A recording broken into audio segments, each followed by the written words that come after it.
Hi guys, back again with me Austin from Abba About Heart. Today I'm going to share with you my experience on Hasbro Star Wars The Vintage Original Trilogy Collection Boba Fett. Alright, this was not new by any means. I think this was released on 2004 and then it was being reissued as a part of the TVC The Vintage Collection line in 2011. It's a chase variant of Boba Fett. Right, I think this is based on the Return of the Jedi. And I'm sorry guys, I don't have the card as always. I already taken it out for quite a long time now, and yeah, it's been on my display for quite a while now. So without further ado, let's take a closer look at the figure itself. So here's Boba Fett in a closer look. First of all, I'm not an expert in accuracy and stuff. Yeah, this is based on the Return of the Jedi's version, but I'm not sure how accurate this is. But at that time, when it was released, it was kind of an ultimate version of this figure. Alright, yes, a lot of things need to be fixed, like the paints, the green paints here and there. They say that it's not really accurate, and etc. etc. But then they updated it with the 2011 release of the Chase variant. Anyway, but it's one of the most fun Boba Fett that I have, in my opinion. I haven't shared many Boba Fett before, but this is the previous one that I have shared. This is the prototype version. But looking back at this figure and compare it side by side like this, I felt that these two guys actually have shared a little bit of some parts here and there. Okay, I would say some part on the helmets, and then maybe the jetpacks, and yeah, some of the body molds are pretty much somewhat similar, in my opinion, of course, which is cool, with the exception of the blaster. This one has a blaster, smaller blaster, different belt here, but this Boba Fett doesn't have that. Okay, which is okay. So let's take a look at the helmet first. I like the scratches, the band here. This is the actual hat. There's no hat within, which is fine by me. And then the rangefinder, it is a working rangefinder. I'll show it. Ta-da! Looks nice, isn't it? You can move it back as well.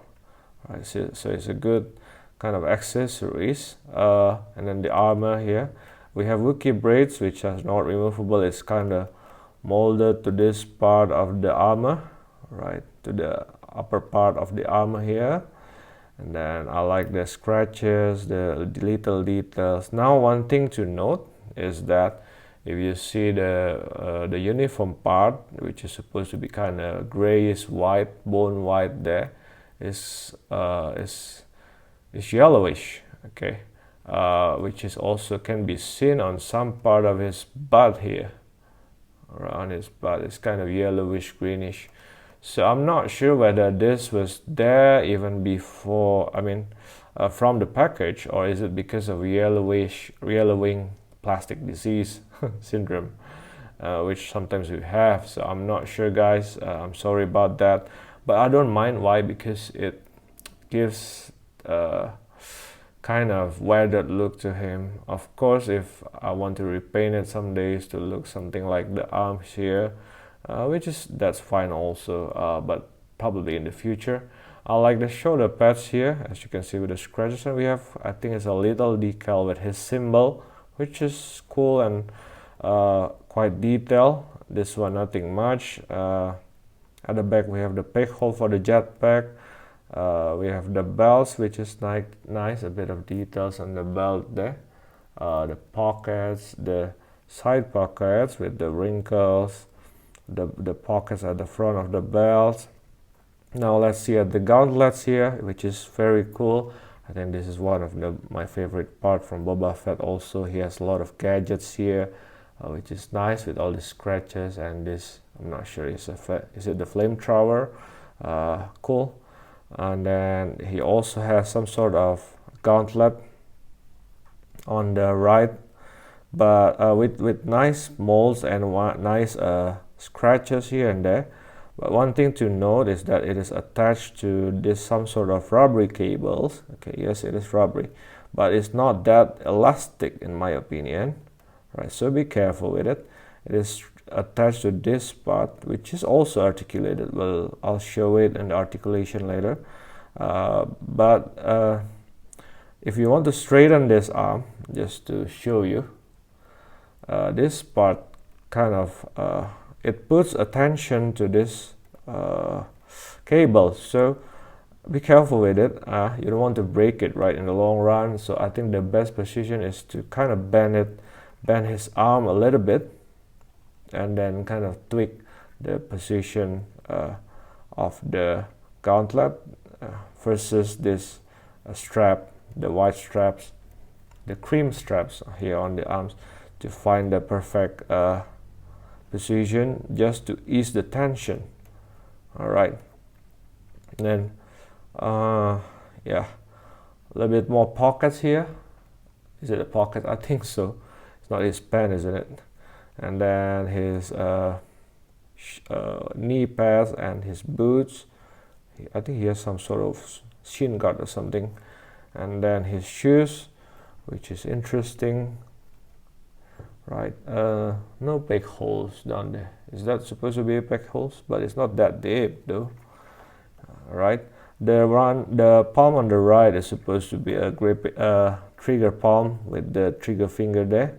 The one on the left is some sort of gripping hand there. All right. Oh, by the way, let's see the back of his helmet, which is cool. I like the details there as well on the back with the scratches, and this cape is folded in such a way it remains like this, and it is somewhat glued or attached in this part here. Okay, so it's not removable, but it's okay, it won't hinder the articulation with this. And then what else? Oh, let's see the jetpack. I just want to show you the comparison of jetpack with the previous one, with the later releases. Somewhat similar, isn't it? Just different paint. I think so. Nicely detailed, solid for the most part. This part is not sure it's rubbery or not, but be careful, you might break this too. Feels brittle to me. It remains, but just don't be rough on it. Okay, a bit of holes there, down there, and then I like the scratches. On the top part here on the tip is kind of rubbery, and it has a peg holes with these two parts here, which helps when attaching it. Now let's try to attach it to him. So these two parts on the top should rest on this area, but this one kinda you will meet the, what do you call this, the cape, but it still hold quite okay. I'll just try to shake it. Yeah, it holds, but sometimes when I try to pose this guy, sometimes it fell off. So be careful with it. It's still attached. If you want to, you can always do your thing. You can use glue tack, for example. Use this and then, or just glue it straight away, or just use any kind of treatment just to make it tighter. But this, for the most part, is tight enough. All right. We are being given one blaster. I think this is called the EE3 carbine blaster, something like that. Blaster carbine, I'm not sure. This is the signature blaster. It's all painted in black. It's kind of rubbery, but for the most part it's solid. It has some sort of a strap here, but it's plastic. The mold is nice. It has trigger hole, as you can see. What else? I think what I like from this blaster is the what do you call this, small details there. So if you can find a painted one, or you can paint this, it'll look much better. It looks awesome. All right. Yeah, but for the most part, it's solid. It's good for him. Okay. Now the trigger palm. Sorry. Let's put it on the trigger hole. So what I do like this. I just want to say that the trigger hole is kind of sometimes it fits to the trigger hole, right? But it is easily pop off. It feels like the position of the trigger.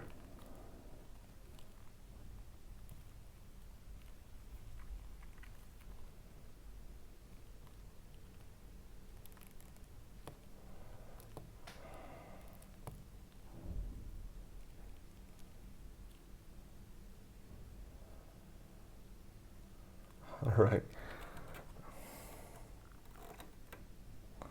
As you can see, I managed to put on the finger on the trigger hole, but as you can see, it kind of broke the trigger on the blaster a little bit. Might not be visible, but yeah. Anyway, as you can see, the trigger hole is kind of broken now, which can be fixed. Is very small anyway. It's not that visible. It holds nicely, right? But I think the beauty of this Boba Fett figure is that you can actually do a shooting precision, but to do that you cannot put the trigger finger in the trigger hole. But so let's just try. Okay, so yeah, you can grip the blaster with both hands like this, and then you can do shooting precision, which is cool. I think it is cool. Let's try it a bit upward, and like I said, the trigger finger doesn't really go into the trigger hole in this position, which is fine by me though, because it's for the most part is being hidden or being covered on view by the front arm here. So yeah, pew pew pew pew pew. I think this will make a great pose. You know, if you have a stand, you can always pose him with the jetpack flying like this, like that. You know, with a stand, and then you can do a decent Boba Fett figure, which is nice. Shooting with his blaster with two hands. I think that's cool. For his articulation, the head is on a ball joint, so that much downward, not bad actually. That much upward, is that the extent? Yeah, I think so. A bit of side to side. And you can always turn it around 360. The shoulder, it has the same joint that we have normally. You have a hinge there, so you can move up that much. This one as well, similar. And then you can always turn it around 360. Oops. And the elbow here, it has bent this much. Okay, it has rotation, and then interestingly, it also has a rotation on this part of the gauntlet, as you can see. So the gauntlets actually rotates, so it's not on the wrist but actually on the gauntlets. Similarly here, you have also the rotation on the gauntlet, which allows us to kind of play around with it, right? Now if you see this, see the cable part that I mentioned earlier, I think it's on a separate joint, so it's kind of a joint here and joint here and then another joint here. All right, it does have a bend on the elbow with the hinge there, that much, which is okay. But notice the position of the strap on the cables. So basically you can turn around this, you can turn around this portion as well, and you can turn around this ferry part that holds the cable with it. Okay, so just to find the perfect position for this area, which I think needs to be taken care of for your everyday display. And then up here we have rotation, so let's rotate 360. Okay, that's cool. We have the old style joint on the thigh here, so he can do that much of a front kick, which is not much, to be honest with you. This much of a back kick, which is more interesting. It's probably because of the sculpted pockets on the front here. He has a bend to the knee this much. You can rotate the knee, and then it has a hinge downward and upward this much. Doesn't have a rocker ankle, but you can do full rotation with it. So is sufficient, is adequate. Of course, I wish this part here can be more flexible for us so that he can have a more dynamic articulation here. All right, let's measure him up. I think he stands roughly around 3¾ inch, is it? Around almost 9.5 centimeters to the top of his helmet. Oops, sorry about that, guys. Let's compare him to several other figures. This is one of my favorite TVC bounty hunter, Zam Wessel, with her cool sniping precision. This is compared to the Black Series Jawas. I've shared this guy before in my previous videos, so please check her out. This is compared to Black Series 3 CPO. Alright. This is the skiff guards. I think this is called Kitaba, is it? And then a weak way. Maybe standing there. From the TVC, I have to check whether they have been re-released in the Walmart exclusive, but I think those guys are from TVC as well.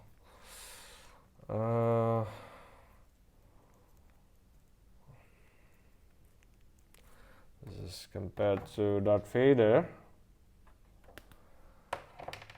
Alright.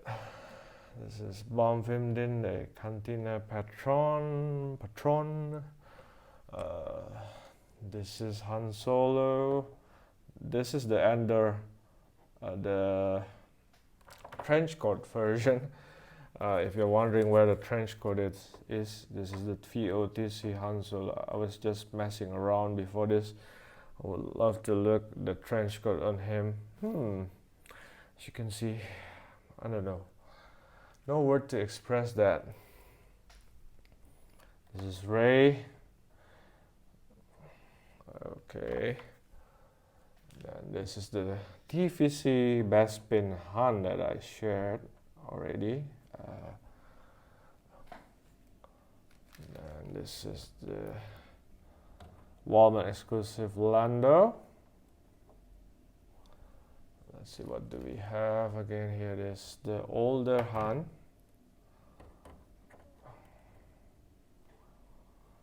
From Walmart exclusive as well. This is the VOTC Leia, Princess Leia. This is Admiral Akbar. This is the Walmart exclusive Ahsoka Tano. Let's compare him to several modern figures as well. This is what do you call that? Occasion.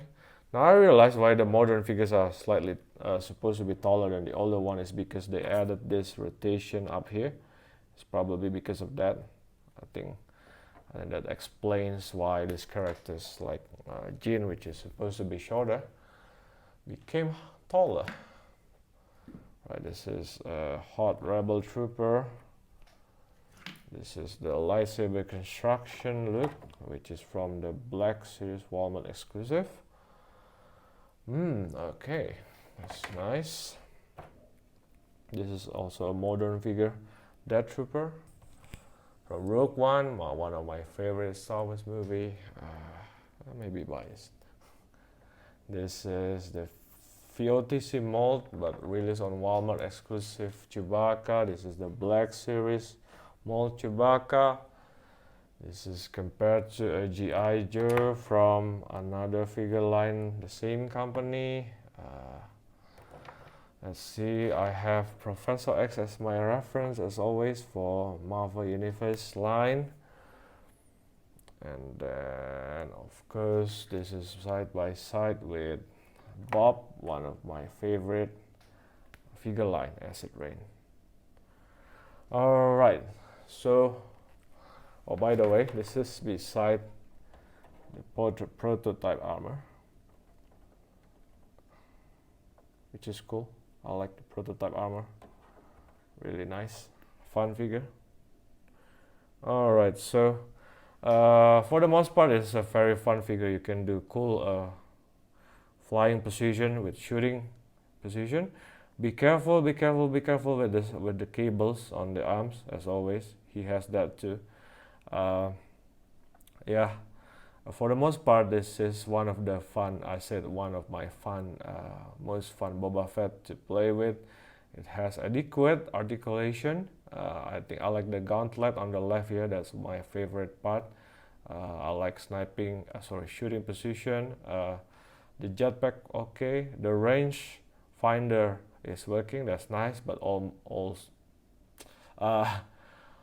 I think if possible, perhaps one day Hasbro can give us a better version with removable helmet with photoreal technology.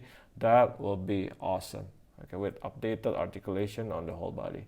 But for the time being, this is one of my favorite Boba Fett in the scale. He's very easy to stand as well, right? So yeah, thanks guys for watching. If you like this video, please like, subscribe, and share. Don't forget to turn on your notification bell. And you can always contact me, chat with me on Instagram to chat, discuss about action figure. Ciao.